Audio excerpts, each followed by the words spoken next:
مختصر حمد و ثنا کے بعد آج جمعے کی اس نشست میں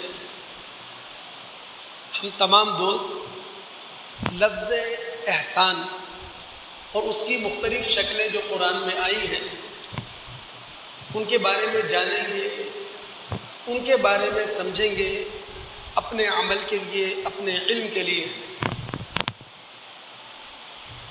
لغت میں احسان کا معنی ہوتا ہے توازن اور تناسب کو قائم رکھنا۔ احسان کہتے ہیں خوش کن چیز کو، پسندیدہ چیز کو۔ اگر ہم اس معنی کو سمجھنا چاہیں تو سورہ نساء کی آیت نمبر 69 ہے، جس میں اللہ رب العالمین فرماتے ہیں من یطع اللہ والرسول، جو اللہ اور اس کے رسول کی اطاعت کرے گا وہ کل قیامت کے دن ایسے طبقات کے ساتھ ہوگا جن پر اللہ تعالیٰ نے انعام کر رکھا ہوگا۔ انبیاء کا طبقہ، صدیقین کا طبقہ، شہداء کا طبقہ، صالحین کا طبقہ، اور پھر اللہ فرماتے ہیں وَحَسُنَ أُولَئِكَ رَفِيقًا۔ دوستی کے اعتبار سے، رفاقت کے اعتبار سے ان سے بہترین، ان سے حسین کوئی طبقہ نہیں ہو سکتا، چونکہ اس طبقے سے تعلق رکھتے ہوئے جو لوگ ہیں وہ سب اپنی زندگیوں میں اعتدال رکھنے والے ہیں، توازن رکھنے والے ہیں، تناسب رکھنے والے ہیں، خوش کن عمل کرنے والے ہیں، پسندیدہ کام کرنے والے ہیں۔ قرآن میں اللہ رب العالمین کے ناموں کے لیے ایک لفظ استعمال ہوا ہے اسماء الحسنی۔ اگر ہم سورہ اعراف کی آیت نمبر 180 کا مطالعہ کریں تو اللہ فرماتے ہیں وَلِلَّهِ الْأَسْمَاءُ الْحُسْنَى فَادْعُوهُ بِهَا۔ اللہ تعالیٰ کے اچھے اچھے نام ہیں، اس کو انہی ناموں سے یاد رکھو۔ اگر سورہ بنی اسرائیل کی آیت نمبر غالباً 110 ہے، اس کا مطالعہ کریں تو رب العالمین فرماتے ہیں اَيَّمَّا تَدْعُوا فَلَهُ الْأَسْمَاءُ الْحُسْنَى۔ اللہ رب العالمین کے اچھے اچھے نام ہیں، جس نام سے چاہو اسے یاد کرو۔ اگر سورہ طٰہٰ کی آیت نمبر 8 کا مطالعہ کریں تو رب العالمین فرماتے ہیں اللہ لا الہ الا ہو لہ الاسماء الحسنی۔ اللہ رب العالمین کے سوا کوئی معبود حقیقی نہیں ہے، معبود برحق نہیں ہے، اس کے جتنے بھی نام ہیں وہ حسین نام ہیں۔ اللہ تعالیٰ کے لیے، اللہ تعالیٰ کے ناموں کے لیے جو اسماء الحسنی کا لفظ استعمال کیا گیا ہے قرآن میں، اس کا مطلب یہ ہے کہ اللہ رب العالمین اپنے متضاد ناموں میں توازن اور تناسب رکھتے ہیں۔ یعنی اللہ رب العالمین کے جو صفاتی نام ہیں اس میں اللہ تعالیٰ کے اسماء جمیلہ بھی ہیں، اللہ تعالیٰ رحیم ہے، اللہ تعالیٰ رحمان ہے، اللہ تعالیٰ غفور ہے، اللہ رؤوف ہے، اللہ کریم ہے۔ پھر اللہ تعالیٰ کے ناموں میں اسماء جلیلہ بھی ہیں،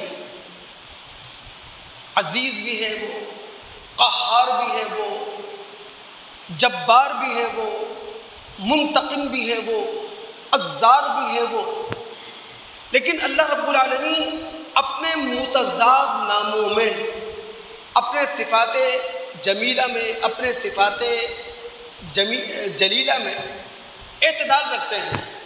یعنی جس پر بھی اللہ رب العالمین کا کرم برسے گا تو عدل اور حکمت کے تحت برسے گا، اور اللہ رب العالمین کا اگر قہر کسی پر ٹوٹ پڑے گا تو وہ بھی عدل اور حکمت کے تحت ہوگا۔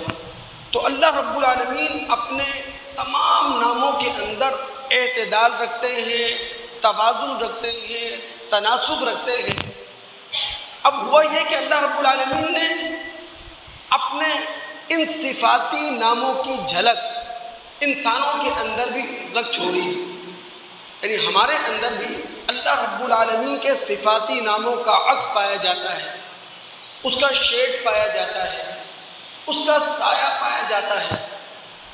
اللہ تعالیٰ اب انسانوں سے یہ مطالبہ کرتے ہیں، اللہ تعالیٰ کے اسماء الحسنی انسانوں سے یہ تقاضا کرتے ہیں کہ تم بھی اپنی متضاد صفات کا استعمال کرو، عدل پہ کھڑے ہو کر، توازن بدوش ہو کر، اپنے تناسب کو کہیں کھو نہ دو۔ اب ہمارے اندر غصہ بھی ہے، ہمارے اندر رحم بھی ہے، ہمارے اندر عدل بھی ہے، ہمارے اندر ظلم بھی ہے۔ رب العالمین بس یہی چاہتے ہیں کہ انسان اپنی متضاد صفات کا استعمال جب بھی کرے توازن بدوش ہو کر کرے۔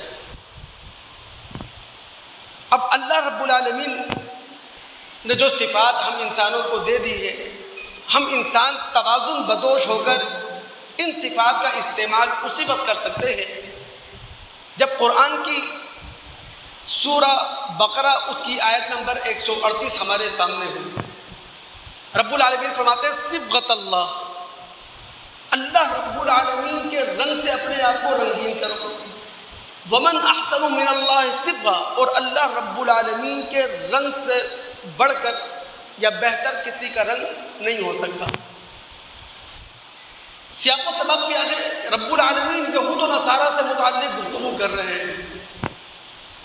پہلے یہود وہ کسی بھی شخص کو مخصوص پانی میں غسل دیتے تھے اور اپنی نیت کے مطابق یہ کہا کرتے تھے کہ جناب اب یہ گناہوں سے پاک ہو گیا۔ بعد میں نصارہ نے بپتسمہ کا استباق کا طریقہ اختیار کیا کہ جو بچہ ان کے ہاں پیدا ہوتا تھا مخصوص پانی کے چھینٹے اس پر مار کر اسے عیسائی بنایا کرتے تھے۔ رب العالمین نے اس کانٹیکس میں کہا کہ مخصوص پانیوں سے غسل کرنے یا مخصوص پانیوں کے چھینٹے مارنے سے کوئی خدائی رنگ میں رنگ نہیں جاتا۔ خدا کے رنگ میں رنگنے کے لیے ضروری ہے کہ انسان خدا کی اطاعت کرے، انسان خدا کی فرما برداری کرے۔ اور اللہ رب العالمین نے انسانوں کو جو اپنی صفات کی جھلک دے رکھی ہے ان کا توازن بدوش استعمال کرے۔ اگر میری گفتگو کسی حد تک آپ کو سمجھ میں آئی ہے تو وہ حدیث بڑے گہرے انداز میں آپ سمجھ سکتے ہیں کہ نبی علیہ الصلوۃ والسلام نے کہا تھا ان للہ 99 اسما، اللہ تعالیٰ کے 99 صفاتی نام ہیں۔ فمن احصاها دخل الجنہ، جو انہیں یاد کرے وہ جنت میں چلا جائے۔ میں سمجھتا ہوں یہاں احصا کا معنی صرف یاد کرنا نہیں ہے بلکہ اللہ تعالیٰ کے صفاتی ناموں کی حفاظت کرنا، اللہ رب العالمین کے صفاتی ناموں کی نگہداشت کرنا۔ تو جو اللہ رب العالمین کے 99 صفاتی نام یاد کرے پھر معنی اور مفہوم میں اس کی حفاظت بھی کرے، معنی اور مفہوم میں ان اسماء حسنی کی نگہداشت بھی کرے تو وہ شخص جنت میں چلا جائے گا۔ یعنی ہم جہاں اپنے غصے کا استعمال کریں وہ تعمیری استعمال ہو، جہاں اپنے رحم کا استعمال کریں وہ تعمیری استعمال ہو۔ اگر عدل اور ظلم کی بات آ جائے تو ہم نے ہر حوالے سے اپنے آپ کو عدل کے پیمانے پہ رکھنا ہے، کہیں بھی ایک قدم ظلم کی طرف نہیں بڑھا دینا۔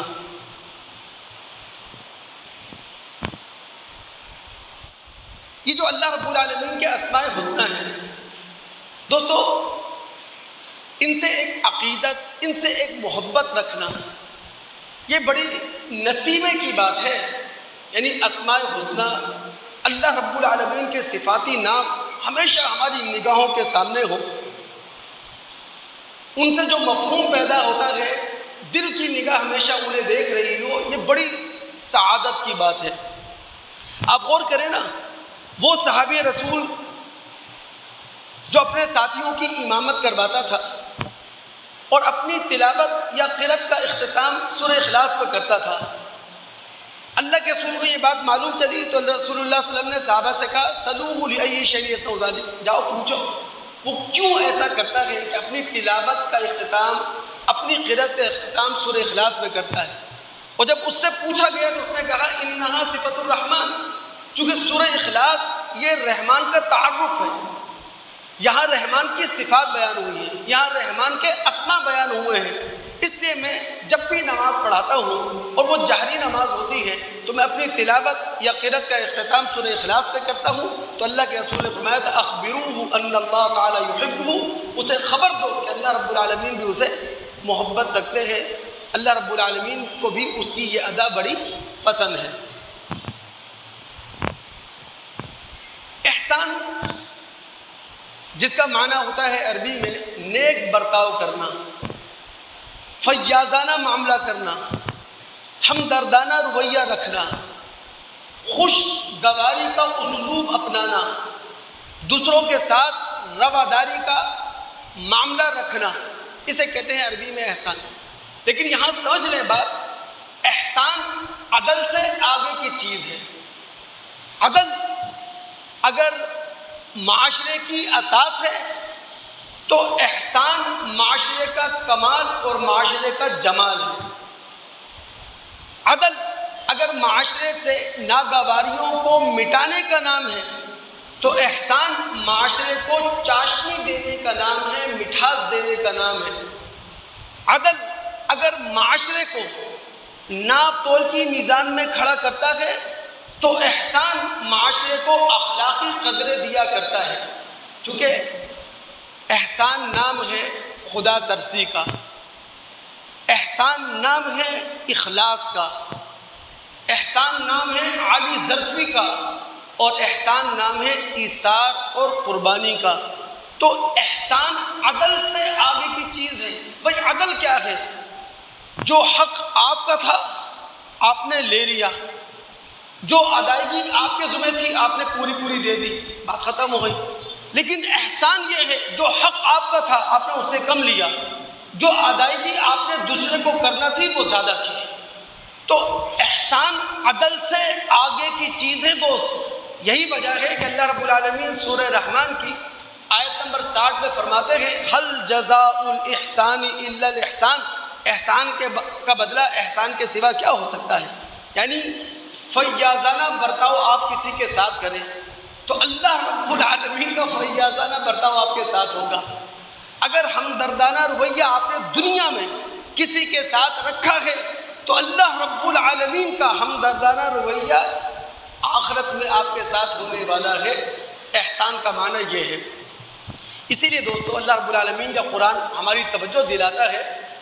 سورہ بقرہ آیت نمبر 195 ہے وَأَحْسِنُوا إِنَّ اللَّهَ يُحِبُّ الْمُحْسِنِينَ، اے مسلمانوں، اے کلمہ پڑھنے والوں، نیکی کا رویہ اختیار کرو، احسان کا رویہ اختیار کرو، جو کہ اللہ رب العالمین ان لوگوں سے محبت رکھتے ہیں جو احسان کا رویہ رکھتے ہیں، جو رواداری کا رویہ رکھتے ہیں، جو خدا ترسی کا رویہ رکھتے ہیں، جن کے تعلقات دیگر لوگوں سے بڑے خوشگوار ہوا کرتے ہیں۔ اللہ رب العالمین ایسے لوگوں کو دوست رکھتے ہیں۔ ہم مطالعہ کرتے ہیں دوست سورہ بقرہ کی آیت نمبر 229 ہے، اور جن دوستوں کا قرآن کا مطالعہ ہے وہ جانتے ہیں سورہ بقرہ کی آیت نمبر 228 سے لے کر 231 تک ان آیات کے اندر اللہ رب العالمین نے طلاق کا طریقہ بتایا ہے کہ اگر مسلم معاشرے میں کہیں ضرورت پیش آ جائے، میاں بیوی ایک دوسرے سے علیحدہ ہونا چاہے اور وہ فیصلہ کر لے کہ جناب ہم نے جدائی اختیار کرنی ہے تو اس کا طریقہ کیا ہوگا، تو ان آیات کے اندر اللہ رب العالمین نے طلاق کا طریقہ بتایا ہے۔ 229 نمبر آیت میں رب العالمین فرماتے ہیں الطلاق مرتان، یہاں اللہ تعالیٰ نے زمانے جہالت کی جاہلانہ رسم کا خاتمہ کیا ہے، اور زمانے جہالت کی جاہلانہ رسم میں کیا تھا؟ طلاق دے دے کر اپنی مطلقہ بیوی سے رجوع کرتے تھے، ان گنت، کوئی تعداد نہیں تھی، کوئی اس کی لمٹ نہیں تھی۔ اللہ نے کہا الطلاق مرتان، طلاق رجعی، جس طلاق کے بعد رجوع ہو سکتا ہے، جس کے بعد ریکنسیلیشن ہو سکتی ہے، وہ طلاق صرف 2 ہیں۔ فَإِمْسَاكُمْ بِمَعْرُوفٍ أَوْ تَسْرِيحٌ بِإِحْسَانٍ، غور کیجئے گا ان الفاظ پر۔ فَإِمْسَاكُمْ بِمَعْرُوفٍ، اگر تم نے بیوی کو چھوڑ دینے کا ارادہ کر لیا ہے تو معروف طریقے سے بیوی کو چھوڑ دو۔ شریفانہ طریقے سے بیوی کو چھوڑ دو، مہذب طریقے سے بیوی کو چھوڑ دو، او تسریح یعنی اگر بیوی کو رکھنے کا ارادہ رکھا ہے، کر لیا ہے تم نے، تو شریفانہ طریقے سے بیوی کو رکھو، مہذب طریقے سے بیوی کو رکھو۔ اور اگر بیوی کو چھوڑ دینے کا ارادہ کر لیا ہے، او تسریح باحسان، تو احسان کے ساتھ بیوی کو چھوڑ دو۔ اور احسان کا مطلب کیا ہے؟ اپنی مردانگی کو سامنے رکھو، یعنی جس عورت کے ساتھ تمہارے مہر اور محبت کے معاملات تھے، بڑے خوشگوار معاملات تھے، وہ معاملات ختم ہو گئے، اب تم اس کو طلاق دینے جا رہے ہو، اپنی زندگی سے نکالنے جا رہے ہو، تو احسان کے ساتھ اس کو رخصت کرو، فیاضی کے ساتھ اس کو رخصت کرو، ہمدردی کے ساتھ اس کو رخصت کرو، یعنی دے دلا کر عزت کے ساتھ رخصت کرو۔ تو احسان کا معنی ہوتا ہے فیاضانہ معاملہ، ہمدردی کا رویہ، خوشگوار تعلقات۔ قرآن میں ایک جملہ جگہ جگہ استعمال ہوا ہے، وَبِالْوَالِدَيْنِ إِحْسَانًا، والدین کے ساتھ احسان کا رویہ رکھو۔ اگر ہم مطالعہ کریں سورہ بقرہ کی آیت نمبر 83 کا، سورہ نساء کی آیت نمبر 36 کا، سورہ انعام کی آیت نمبر 151 کا، سورہ بنی اسرائیل کی آیت نمبر 33 کا، اور سورہ احقاف کی آیت نمبر 15 کا، ان تمام مقامات میں اللہ رب العالمین نے والدین کے لیے جملہ استعمال کیا ہے، وَبِالْوَالِدَيْنِ إِحْسَانًا، والدین کے ساتھ احسان کا رویہ رکھو۔ اور احسان کا رویہ قرآن نے خود واضح طور پر کہہ دیا ہے کہ ہمیشہ اپنے والدین کے سامنے بچ کر رہنا ہے، کبھی آنکھ دکھانی نہیں ہے، کبھی والدین کے سامنے سر اٹھانا نہیں ہے۔ یہی وجہ ہے کہ نبی علیہ الصلوۃ والسلام نے فرمایا کہ جس شخص نے بڑھاپے میں اپنے والدین کو پا لیا، دونوں کو پا لیا یا کسی ایک کو پا لیا، اور پھر ان کی خدمت کر کے وہ جنت میں نہیں چلا گیا، رغم عنہ، وہ دنیا کا بدقسمت انسان ہے۔ اللہ کے نبی علیہ الصلوۃ والسلام نے دوستوں ہمیں تعلیم دی ہے، جو مقدس رشتے ہیں، جو محترم رشتے ہیں، ان مقدس اور محترم رشتوں کو کبھی بھی بازار میں بازاری انداز میں ذکر نہیں کرنا چاہیے۔ اللہ کے رسول صلی اللہ علیہ وسلم نے فرمایا، بخاری مسلم کی روایت، عبداللہ بن عمر بن عاص رضی اللہ تعالیٰ عنہ اس کے راوی، آپ نے فرمایا من اکبر الکبائر شتم الرجل والدیہ او کما قال، کبیرہ گناہوں میں سے یہ ہے کہ ایک شخص اپنے والدین کو گالی دے۔ صحابہ کرام رضوان اللہ علیہم اجمعین کی عقلیں حیران رہ گئی، اور فوراً نبی علیہ الصلوۃ والسلام کے سامنے سوال اٹھا دیا، هل یشتم الرجل والدیہ، کہ اللہ کے رسول کیا کوئی شخص اپنے والدین کو بھی گالی دے سکتا ہے، اپنے والدین کو بھی برا بھلا کہہ سکتا ہے؟ تو اس موقع پر ہمارے نبی محمد الرسول اللہ صلی اللہ علیہ وسلم نے فرمایا تھا، بالکل، تم کسی کے ماں باپ کو گالی دو، جواب میں وہ تمہارے ماں باپ کو گالی دے، یعنی تمہارا دوسروں کے ماں باپ کو گالی دینا اور اپنے ماں باپ کو گالی پڑھوانا، یہ ایسا ہے گویا کہ تم اپنے ماں باپ کو گالی دے رہے ہو۔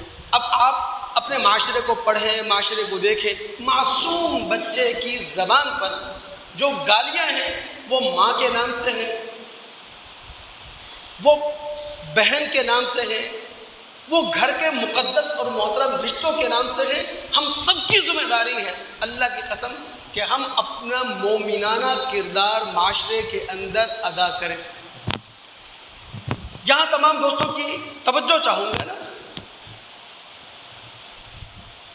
جبریل امین نبی علیہ الصلوۃ والسلام کے پاس انسانی شکل میں آئے تھے، کئی سوالات انہوں نے اللہ کے رسول سے کیے تھے، تو ایک سوال کیا تھا ان کا سوال یہ تھا، اے رسول یہ بتائیے مل احسان، احسان کسے کہتے ہیں؟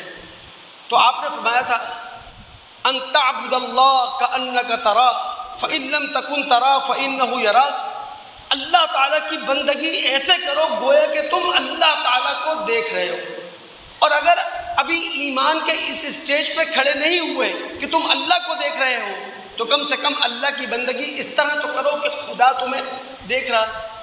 یاد رکھیے، بندہ مومن اللہ رب العالمین کی ذات کو نہیں دیکھتا، اللہ رب رب العالمین کی ذات ما وراء العقل ہے، ما وراء الحواس ہے۔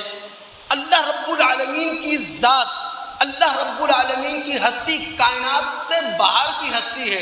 لہذا بندہ مومن جب اللہ رب العالمین کو دیکھتا ہے تو ذات کے حوالے سے نہیں دیکھتا، نعوذ باللہ من ذالک۔ اللہ رب العالمین کو بندہ مومن اللہ تعالیٰ کی صفات میں دیکھتا ہے، اور رب العالمین کی صفات کا ظہور کائنات کے ذرے ذرے سے ہو رہا ہے۔ بندہ مومن اللہ رب العالمین کو صفات میں کہاں دیکھتا ہے؟ نیلگوں آسمان میں دیکھتا ہے، آسمان میں تیرتے ہوئے ستارے سیاروں میں دیکھتا ہے، ہری بھری زمین میں دیکھتا ہے، اونچے پہاڑوں میں دیکھتا ہے، دن کی روشنی میں دیکھتا ہے، رات کی تاریکی میں خدا کو دیکھتا ہے۔ یہ خدا کی صفات ہے۔ اب ہم کراچی والے جس موسم سے گزر رہے ہیں، اس موسم کے ذریعے بندہ مومن اپنے خدا کو دیکھ سکتا ہے، خدا کی صفات کے اندر۔ جب انسان کی راڈار تک رسائی ہوئی ہے تو ہمیں معلوم چلا کہ جو بارش برستی ہے 3 مراحل ہیں اس کے۔ اس کا پہلا مرحلہ کیا ہے؟ ہواؤں کی ترتیب اور ترکیب۔ دوسرا مرحلہ کیا ہے؟ بادلوں کا جمع ہونا۔ تیسرا مرحلہ کیا ہے؟ بادلوں سے بارش کے قطروں کا گرنا۔ دوستو اللہ رب العالمین مکی سورتوں میں ان تینوں مراحل کا ذکر کر چکا ہے۔ اگر آپ سورہ اعراف کی آیت نمبر 57 کا مطالعہ کریں، اگر آپ سورہ روم کی آیت نمبر 48 کا مطالعہ کریں، یہ تینوں مراحل رب العالمین ان آیات کے اندر پیش کر چکے ہیں۔ پھر ہم سب جانتے ہیں دوست، ہر سیکنڈ میں لاکھوں کیوبک میٹر پانی سمندروں سے بھاپ کی شکل میں اوپر جاتا ہے، اور کم از کم 1200 میٹر کی بلندی پر یہ بادلوں کی صورت اختیار کر لیتا ہے۔ فزکس کی روشنی میں 1200 میٹر کی بلندی سے پانی کے قطرے کے وزن کی چیز گرے گی تو اس کی اسپیڈ ہوگی 558 کلومیٹر فی گھنٹہ۔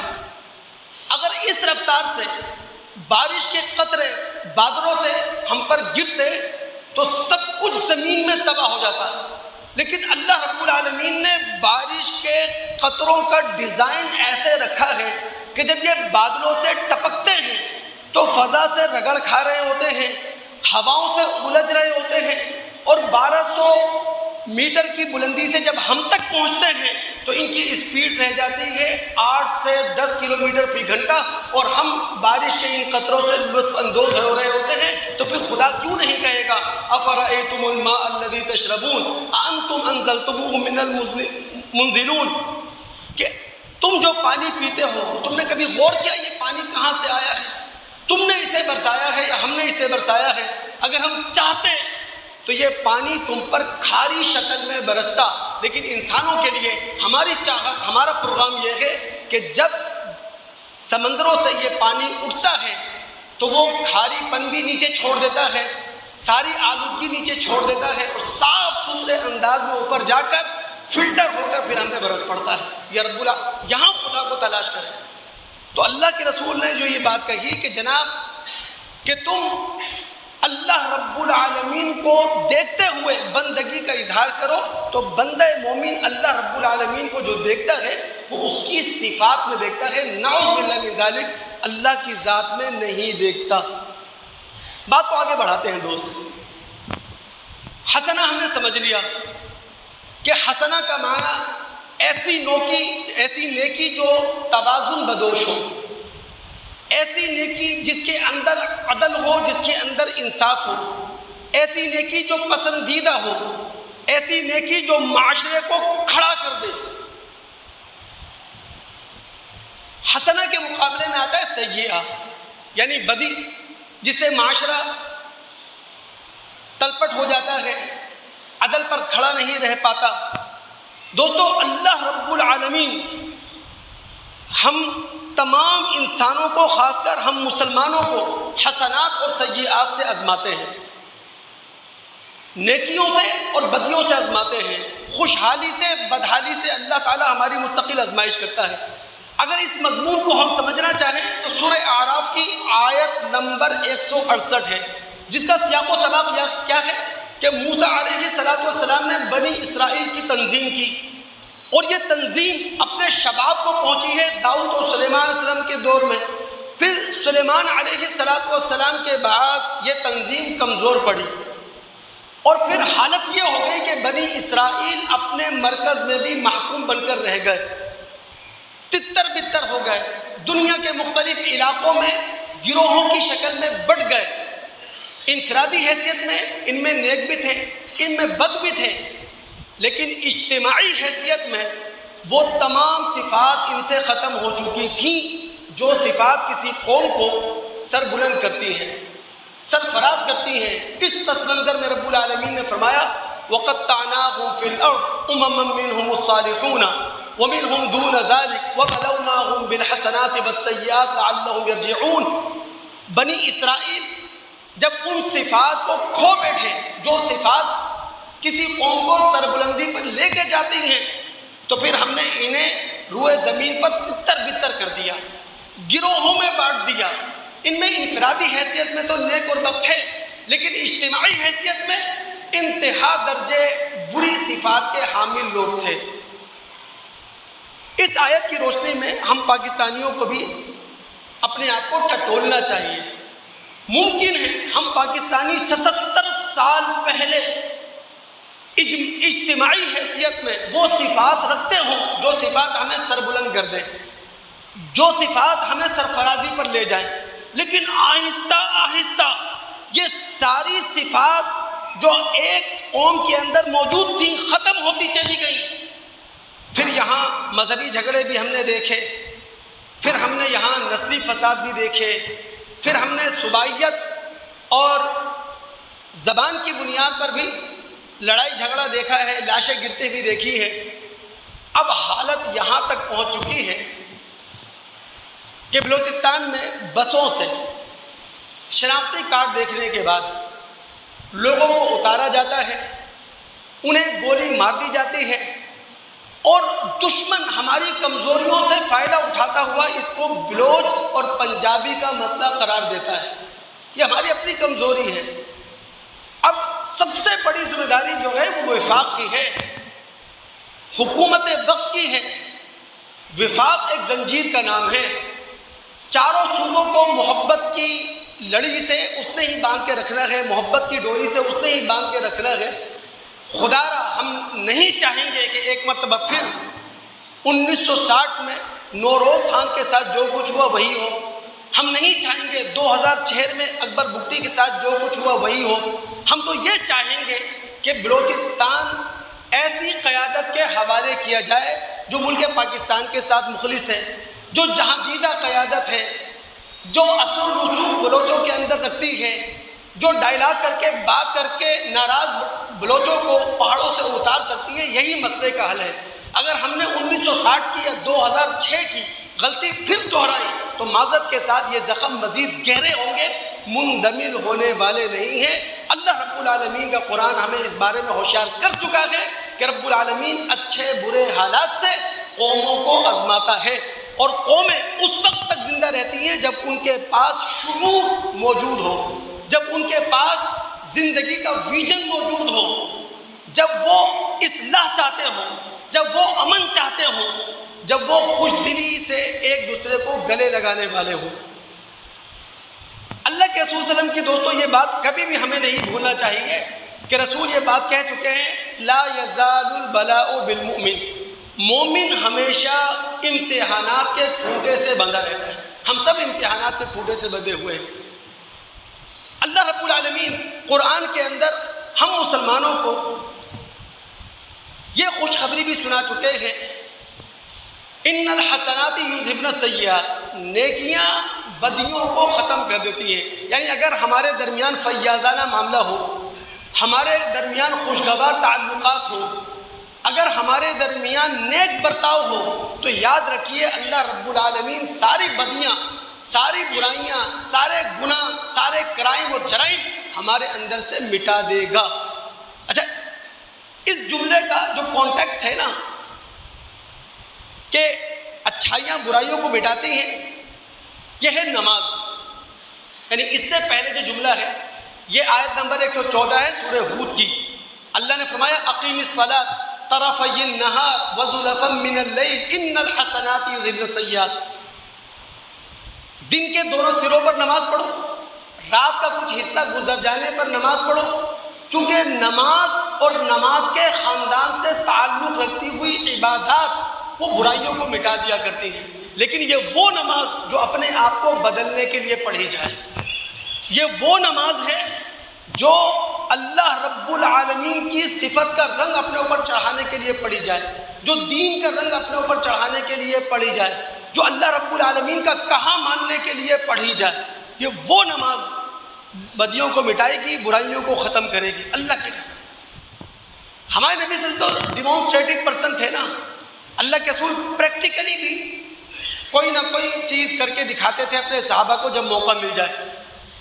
مسند احمد کی معروف روایت ہے، ابو ذر رضی اللہ تعالیٰ عنہ اس روایت کے راوی ہیں، وہ کہتے ہیں کہ نبی صلی اللہ علیہ وسلم سردی کے موسم میں گھر سے باہر نکلے، اور اس موسم کے اندر پتے جھڑتے ہیں۔ اللہ کے رسول کو موقع مل گیا، ڈیمانسٹریٹو پرسن ہے، یعنی اللہ کے رسول کو عملاً ایک مثال پیش کرنے کا موقع مل گیا۔ آپ نے 2 ٹہنیاں لی درخت کی، انہیں ہلایا تو پتے گرے۔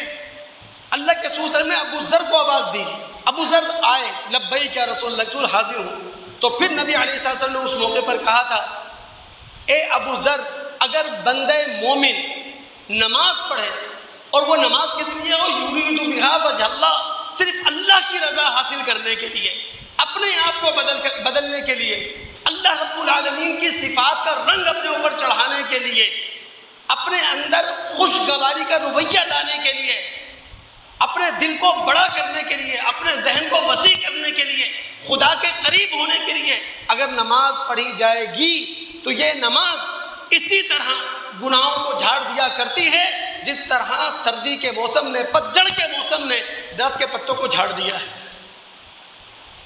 تو دوستو ضرورت ہے اس بات کی بہت زیادہ۔ ایک اور آیت کی طرف توجہ دلاؤں، نیکیوں سے صرف گناہ جھڑتے نہیں ہیں، جرائم ختم نہیں ہوتے، کرائم ختم نہیں ہوتے، بلکہ اللہ رب العالمین تو ان بدیوں کی جگہ، ان برائیوں کی جگہ نیکیوں کی ایک سرسبز کھیتی کو وجود دے دیتا ہے۔ یہ بات رب العالمین نے، غور کیجئے گا، انفرادی حیثیت سے اگر کوئی مسلمان توبہ اور استغفار پہ دروازے پہ کھڑا ہو جائے، یا اجتماعی حیثیت سے ہم مسلمان توبہ اور استغفار کے دروازے پہ کھڑے ہو جائیں تو بہت بڑی تبدیلی آ سکتی ہے۔ اللہ رب العالمین نے سورہ فرقان میں 3 بڑے گناہ بتائے، شرک، زنا اور ناحق قتل۔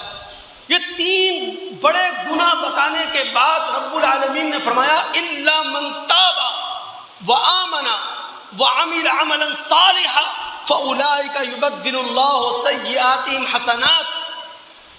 اگر تم توبہ کرو، اگر اپنی بد عملی کو اچھے عمل کی روش سے بدل لو، تو اللہ رب العالمین تمہاری وہ فصل جو گناہوں کی ہے، جو کرائم کی ہے، جو جرائم کی ہے، اسے کاٹ کر نیکیوں کی بہار میں اسے بدل دے گا۔ اور ہمیں کیا چاہیے دوست؟ تو احسان حسنہ، اس کو معمولی نیکی نہ سمجھیں۔ یہاں ایک روایت کا آپ کو مطالعہ کراؤں دوست، بڑے گہرے انداز میں سمجھیے گا اس کو، اور میں گفتگو کر رہا ہوں پاکستان کے موجودہ کانٹیکسٹ میں نا، پاکستان کے موجودہ حالات۔ میں سمجھتا ہوں پوری پاکستانی قوم کو اجتماعی حیثیت سے جو توبہ کرنا چاہیے وہ یہ کہ ہم پاکستانی من حیث المجموع روپیہ نامی دیوی کی پوجا نہیں کریں گے۔ پاکستان کے بگاڑ کے پیچھے اللہ کی قسم سب سے بڑی چیز وہ ہے مال۔ پیسہ ہماری ضرورت ہے، اس کے علاوہ کچھ نہیں، لہذا اس کو حاصل کرنے میں نہ قانون سے آنکھیں پھیریں گے، نہ اخلاق کو تباہ ہونے دیں گے۔ اب متفق علیہ حدیث سنیے آپ، ابن عباس رضی اللہ تعالیٰ عنہ کی، اللہ کے رسول صلی اللہ علیہ وسلم نے فرمایا لو کان لابن آدم وادیم من ذہب، اگر کسی آدم کے بیٹے کے پاس سونے کی ایک وادی ہو، اس کی چاہت یہ ہوگی ان یکون لہ وادیان، کہ بھئی ایک کیوں ہے، دو ہونا چاہیے۔ پھر رسول نے کہا اس کا منہ اگر کوئی چیز بھر سکتا ہے وہ ہے قبر کی مٹی، اس کے علاوہ کچھ نہیں۔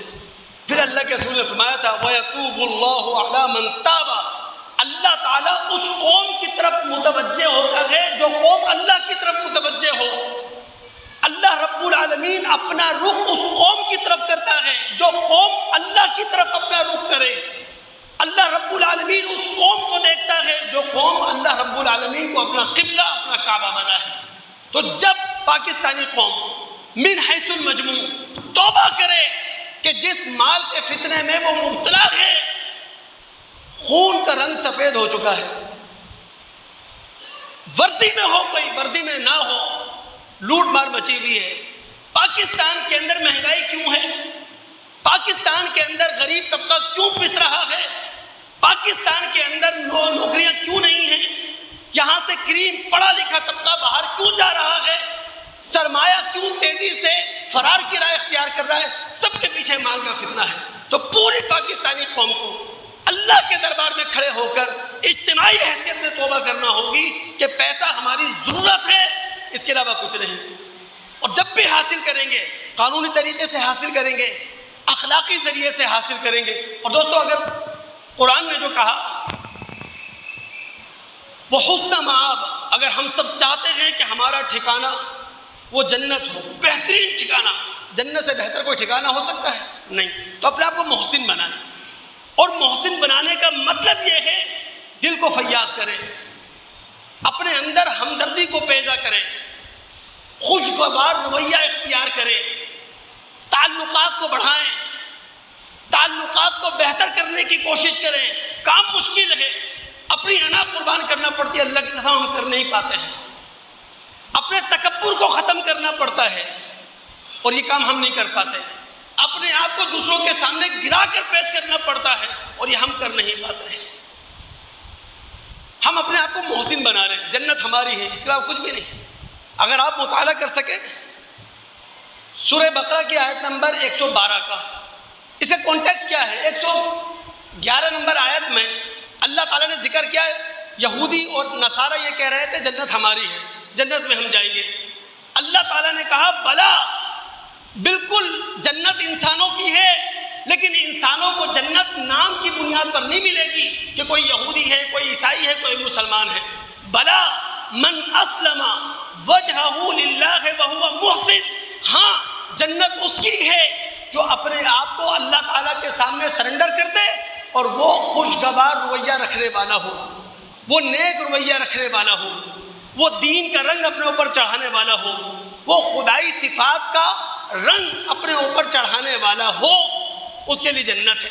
اگر آپ مطالعہ کر سکیں سورہ نساء کی آیت نمبر 125 کا، یہی بات وہاں بھی رب العالمین نے کہی، وہاں بھی کانٹیکسٹ یہی ہے کہ جنت نہ یہودیوں کو ان کو خواہش پہ ملے گی، نہ منافقین کو ان کی خواہش پر ملے گی، جنت اسے ملے گی۔ وَمَنْ أَحْسَنُ دِينًا مِّمَّنْ أَسْلَمَ وَجْهَهُ لِلَّهِ وَهُوَ مُحْسِنٌ، کہ جو اپنے آپ کو خدا کے سامنے جھکا دے اور محسن بنا لے، اپنے آپ کو نیک بنا لے، اپنے آپ کو بدی سے دور کر لے اپنے آپ کو۔ اور دوستو اس سے بڑی کیا خوش نصیبی ہو سکتی ہے کہ اگر ہم اپنے آپ کو محسن بنا لیں تو صرف جنت ہماری نہیں ہے، بلکہ جنت میں جن طبقات کے ساتھ ہم ہوں گے انسانوں میں سب سے اعلیٰ طبقات وہی ہیں۔ وہی سورہ نساء آیت نمبر 69، من یطع اللہ والرسول فاولئک مع الذین انعم اللہ علیہم من النبیین والصدیقین والشہداء والصالحین وحسن اولئک رفیقا۔ جو اطاعت کرے گا اللہ کی، جو اطاعت کرے گا رسول کی، کل قیامت کے دن اس کا حشر ان طبقات کے ساتھ ہوگا جن طبقات پر اللہ رب العالمین نے انعام کیا۔ اور وہ طبقات کون سے ہیں؟ انبیاء، صدیقین، شہداء، صالحین، وحسن اولئک رفیقا۔ اور ان سے بہترین دوست نہیں مل سکتے۔ اللہ تعالیٰ سے دعا ہے اللہ تعالیٰ سننے کے بعد سمجھنے کے بعد عمل کرنے کی توفیق عطا فرمائے۔ السلام علیکم ورحمۃ اللہ وبرکاتہ۔